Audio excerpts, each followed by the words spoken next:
1947 से 2013 के मध्य पूर्ववर्ती सरकारों के जो बजट थे, जो बजट प्रस्तुत होते थे, उसमें राष्ट्र की चेतना और समाज के अंतिम व्यक्ति के बारे में किसी प्रकार का कोई चिंतन मंथन के साथ कोई भी उसमें स्थान नहीं रहता था। हमें ये पता है, और निश्चल मन से यदि हम अध्ययन करें तो अंतस इस बात की गवाही देता है कि 2013 के पूर्व पेट्रोल, सड़क है, बिजली है, पानी है, शिक्षा है, स्वास्थ्य है, कृषि है, चाहे वो राष्ट्रीय और अंतर्राष्ट्रीय क्षतिज पर राष्ट्र की प्रतिष्ठा का प्रश्न हो, सुरक्षा का प्रश्न हो, राष्ट्र की अस्मिता अस्तित्व से जुड़े हुए विषय हो,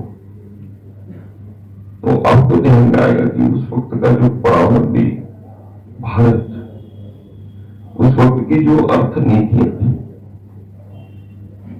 तो 100 रुपए बजट यदि देश का है तो यदि जनसंख्या की दृष्टि से देखें तो 80% भाई बहन गांवों में रहते हैं और 20% लोग नगरों में।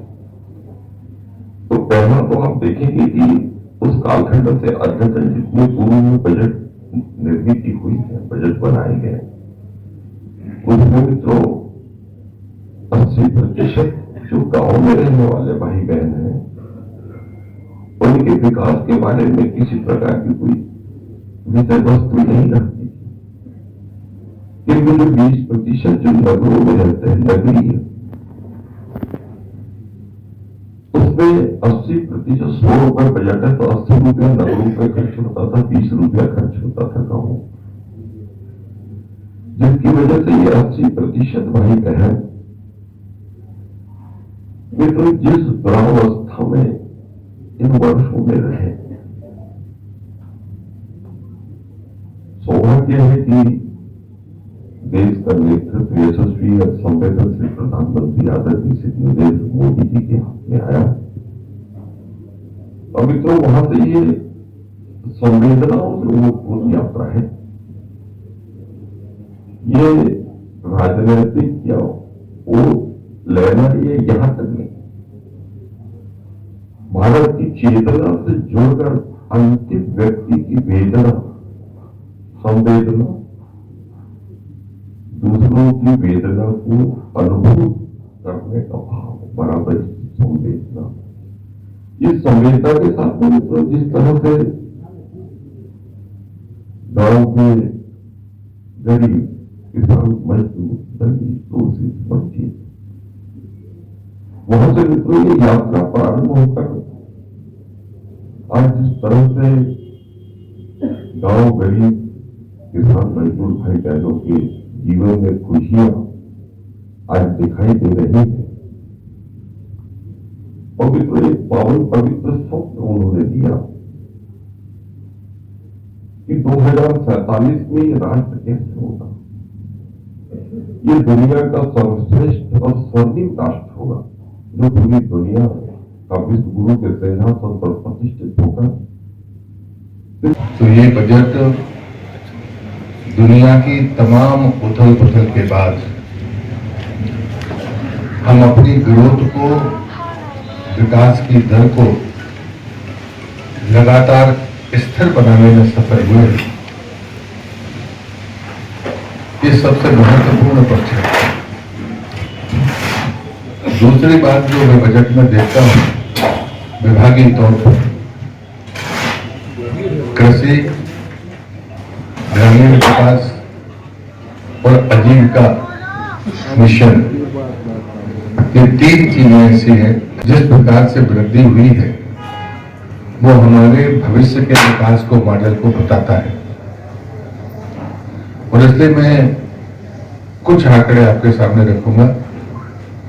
जैसे वित्तीय प्रबंधन में 15वां वित्त का समय समाप्त हुआ है, अप्रैल से 16वां वित्त आयोग शुरू होगा।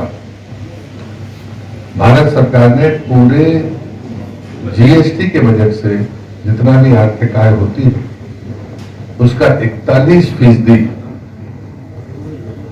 ग्रामीण विकास के लिए दिया है, राज्यों को दिया है।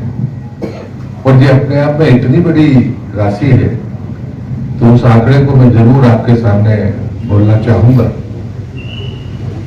पिछले साल जब जो हमको सोने वित्त की राशि मिली थी मध्य प्रदेश में, वो 6,172 करोड़ थी। लेकिन इस बार हमको उससे इस बार जो मिल रही है वो 6,172 करोड़ है, जबकि पिछले बार हमको 4,394 करोड़ मिली थी। यानी इसमें जो वृद्धि है वो 1,778 करोड़ की वृद्धि है। दूसरी बात जो इसमें महत्वपूर्ण कही गई है कि अभी तक हमारा जो भी बेसिक और परफॉर्मेंस होती थी वो इक्वल होती थी। इसमें सरकार ने कहा है कि आपको आधा पैसा तो बेसिक का सबको समान मिलेगा, लेकिन आधा पैसा आपके परफॉर्मेंस पर निर्भर करेगा। तो ये वृद्धि होगी 3,660 करोड़ अगर हम बेहतर काम करते हैं, बेहतर परफॉर्म करते हैं। और इसलिए पूरे 5 वर्षों में ये वृद्धि सतत है। तीसरे वर्ष में वो 5,402 है, जो एक्चुअल आंकड़ा 10,000 करोड़ होगा एक साल का बजट। फिर उसके बाद में 11,000 जब होगा चौथे साल का बजट, तो उसमें वृद्धि 6,234 की होगी। दूसरा जिस पर बहुत चर्चा होती है वो मनरेगा का बजट है, जो पिछली मनरेगा थी अब बीबी जी रामजी योजना के तहत है। इसमें जो आवंटन है वो राष्ट्रीय स्तर पर बजट है 95,692 करोड़ और 100 दिन की बजाय 125 दिन की मजदूरी है। हमको पिछले साल यानी जो हमको बजट मिला था वो बजट 6,000 करोड़ के लगभग था, लेकिन अब जो नया बजट का सेटअप है जिसमें 40% मध्य प्रदेश सरकार का अंशदान होगा, ये 10,000 करोड़ होगा, लगभग 1.5 गुने के आसपास, जिसमें 4,000 करोड़ मध्य प्रदेश सरकार का अंशदान होगा। तो ये वृद्धि हमारे स्ट्रक्चरल सपोर्ट के लिए बहुत बड़ी है और इसलिए इसमें शर्त रखी गई है कि हम जलवायु परिवर्तन पर काम करें। हम आजीविका मिशन जो सबसे बड़ा सेक्टर उभर रहा है वित्तीय संसाधन को मजबूत करने में, क्योंकि वो बहनें दिन रात अपना काम करती है और जो समाज को, खुद को और देश को मजबूत करने का काम कर रहे हैं, उनके स्ट्रक्चरल सपोर्ट के लिए भी हम इसका उपयोग करेंगे। साथ में अगर कोई पंचायत भवन, सामुदायिक भवन, ऐसी कोई चीजें जो स्ट्रक्चर के रूप में होंगी वो बनाने की जरूरत पड़ेगी तो वो करेंगे। और पेयजल और स्वच्छता को लेकर, वाटर रिचार्जिंग को लेकर जो काम होने, इन 4 बिंदुओं पर ये पैसा खर्च होगा। साथ में शर्त ये भी रखी गई है, जो बात पिछली बार भी मैंने आपसे कही थी, कि मजदूर को अंगूठा लगाकर अपनी उपस्थिति दर्ज करानी होगी कार्ड होने के बावजूद भी।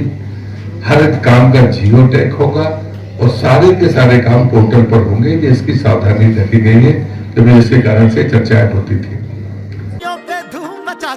खुशियों का हॉर्न बजा के आया त्योहार हीरो पे सवार। त्योहारों में स्पेशल ऑफर के साथ साहिल होंडा में आपका स्वागत है। अपने परिवार को दें प्यार और सुरक्षा का अनमोल उपहार एक नई होंडा बाइक या स्कूटर के साथ। 14,000 तक जीएसटी का फायदा, सीमित स्टॉक, असुविधा से बचने के लिए बुकिंग कराएं और अपनी मनपसंद होंडा को घर ले जाएं। कम डाउन पेमेंट, आसान फाइनेंस सुविधा, साथ में अनेकों उपहार। इस त्योहार को बनाएं यादगार। होंडा का होगा हाथ तो जुड़ जाएंगी खुशियां आपके साथ। तो पधारो हमारे होंडा साहब जी।